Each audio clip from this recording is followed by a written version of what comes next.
Vote चोरी की बात है, ये नीचे तक जा रही है। साधारण लोग कह रहे हैं हाँ भाई मामला तो गड़बड़ है। सवाल उसी का है। कोर्ट कचहरी ये कहना कि आप कोर्ट जाइए एफिडेविट दीजिए, इसका कोई मतलब नहीं है, क्योंकि ऐसा कुछ होगा नहीं। पब्लिक परसेप्शन इसके साथ सिंक कर रहा है, सिंक्रोनाइज कर रहा है, और इस हद तक राहुल गांधी अभी तक सफल हुए हैं। दोस्तों, जो बात हम द पैम्फलेट के माध्यम से इतने समय से कहते आए हैं कि राहुल गांधी का ये कथित वोट चोरी वाला कैंपेन एकदम फ्लॉप शो है, और ये केवल और केवल चुनाव से पहले नागरिकों और वोटर के मन में भ्रम और डाउट पैदा करने के लिए किया गया है।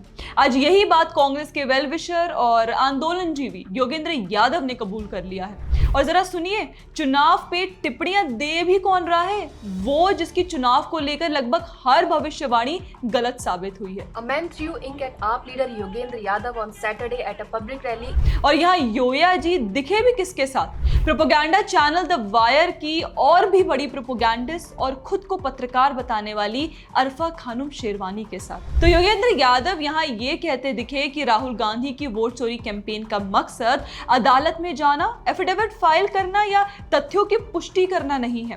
कांग्रेस के इस कैंपेन का मकसद तो इस एजेंडा को हर भारतीय तक पहुंचाने का है, उनकी धारणा को मैनिपुलेट करना है और मतदाताओं के मन में प्रधानमंत्री मोदी के प्रति संदेह के बीज बोना है। क्योंकि देखिए, साफ बात यही है कि राहुल गांधी और उनकी टीम जानती है कि उनके पास कोई ठोस सबूत नहीं है, फिर भी लगातार वोट चोरी का नैरेटिव चलाया जा रहा है ताकि लोगों के मन में सरकार और चुनाव आयोग पर शक पैदा हो।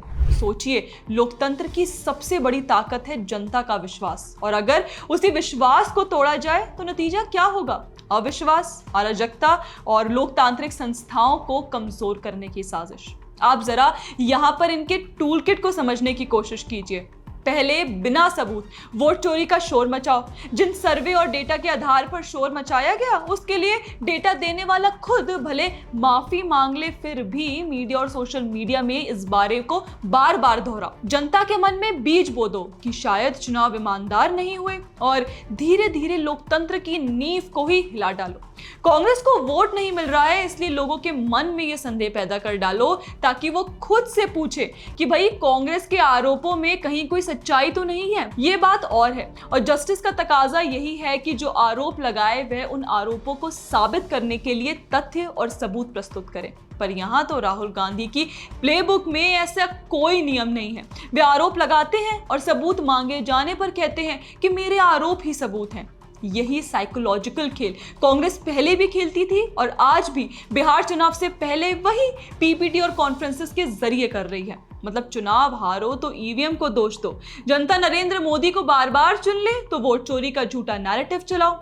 वारे कांग्रेस का दोगला इकोसिस्टम। और ये योगेंद्र यादव जो यहाँ बिहार चुनाव में वोट चोरी पर कांग्रेस की पोल खोल कर रहे हैं, उनका तो फैक्ट चेक पहले ही चुनाव आयोग कर चुका है। अभी कुछ 2 महीने भी नहीं बीते होंगे उस बात को जब योगेंद्र यादव ने यह आरोप लगाया था कि एसआईआर नामक प्रक्रिया असल में एक धोखाधड़ीपूर्ण वोट बंदी टूल है, जिसके जरिए लाखों विपक्षी वोटरों को वोटर लिस्ट से हटाने की साजिश की जा रही है। और केवल यही नहीं, योया अख्तर, गुस्से में इधर उधर निकल जाता हूँ। मेरा मतलब योया यानी योगेंद्र यादव ने तो इसकी तुलना बांग्लादेश में होने वाली चुनावी धांधली से पहले ही कर दी है। सबूत के तौर पर कर्नाटक की एक विधानसभा सीट का हवाला दिया गया, लेकिन फिर चुनाव आयोग ने योगेंद्र यादव के इस फेक नैरेटिव पर तंज कसने वाली बात पर उनका फैक्ट चेक भी किया, ये स्पष्ट करते हुए कि एसआईआर एक स्टैंडर्ड एक्यूरेसी एक्सरसाइज है, ना कि कोई सामूहिक मताधिकार का रद्द करना।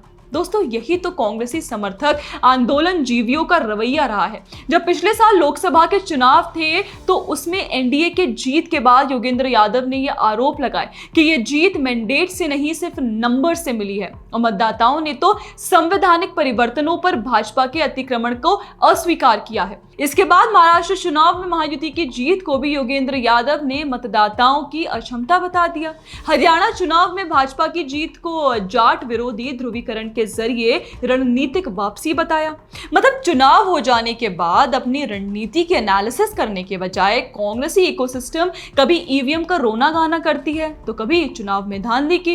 तो इस बार बिहार चुनाव से पहले इन लोगों ने सोचा कि चलो पहले ही वोट चोरी जैसा कैंपेन चलाकर मतदाताओं के मन में भ्रम पैदा कर दिया जाए, ताकि अगर हारे भी तो चुनाव आयोग पर इसका ठीकरा फोड़कर कम से कम लोगों को मुंह दिखाने लायक तो बचेंगे। और वैसे भी योगेंद्र यादव ऐसा पहली बार तो कर नहीं रहे। आपको किसान आंदोलन याद है, जिसके आयोजकों में से एक योगेंद्र यादव भी थे। जी हाँ, वही किसान आंदोलन जिसके बाद उन्हें आंदोलन जीवी जैसा विश्व प्रसिद्ध खिताब से नवाजा गया था। 2022 के यूपी इलेक्शन में समाजवादी पार्टी की हार के बाद इन्हीं योगेंद्र यादव ने अपने एक इंटरव्यू में स्वीकार किया था कि दरअसल किसान आंदोलन के पीछे तो उत्तर प्रदेश चुनाव के लिए पिच बनाने का उद्देश्य था। किसान आंदोलन की भूमिका थी पिच तैयार करने की। पिच हमने तैयार की, हमने उस पर हैवी सा रोलर भी चलाया कि सीमर को, फास्ट बॉलर को मदद मिले विकेट उखाड़ने में। लेकिन बॉलिंग तो हमें नहीं करनी थी ना, बॉलिंग तो अखिलेश जी को ही करनी थी। और अगर वो योगी जी को आउट नहीं कर पाए तो खाली पिच बनाने वाले को न कहे। मामला बॉलिंग बैटिंग इन सब का है। उनकी शिकायत थी कि उन्होंने मेहनत करके पिच तैयार की, लेकिन अखिलेश यादव उसका फायदा नहीं उठा सके। दोस्तों, इसलिए यहाँ एक बात तो साफ हो गई है कि लड़ाई अब अदालतों या चुनाव आयोग के नियमों की नहीं है, बल्कि सीधे हमारे दिमाग और विश्वास की है। और यही असली खतरा है, जब लोकतंत्र की बुनियाद पर ही संदेह का जहर घोला जाने लगे। तो आप बताइए, क्या ये वोट चोरी कैंपेन सच में जनता के लिए है, या फिर सिर्फ राहुल गांधी की राजनीति बचाने की एक नई चाल? आप जरूर हमें अपने विचार कमेंट सेक्शन में शेयर कीजिएगा। बाकी ऐसे और वीडियोस के लिए आप हमारे चैनल को सब्सक्राइब भी कर लें। जय हिंद।